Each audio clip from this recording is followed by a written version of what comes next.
Kia ora everyone, my name's Jeremy. I'm here from sunny New Zealand and looking forward to coming over to Australia for Build 2020. I'm going to be talking about this idea of up, in and out.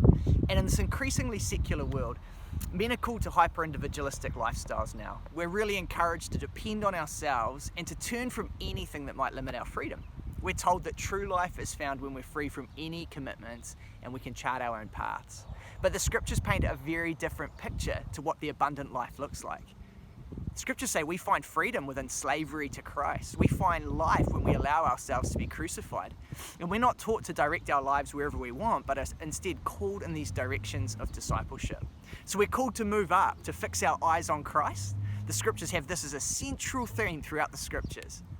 In a world that calls us to fix our eyes on the world and our own advancement, how can we be transformed to move up towards Christ ever closer? And second, we're called to move in, to be called deeper into the church. God's heartbeat has always been for a covenantal community, yet we live in a world that calls us to avoid commitment and any restriction on ourselves. So what does it look like to be guys who take the command to love one another seriously? And finally, we're called to move out. God's community is never for itself, but it's for the sake of the gospel and for the hope of the world. Christ models a life that is greater by far in its attitude of service for the least of these. So how can we learn to move out into the world?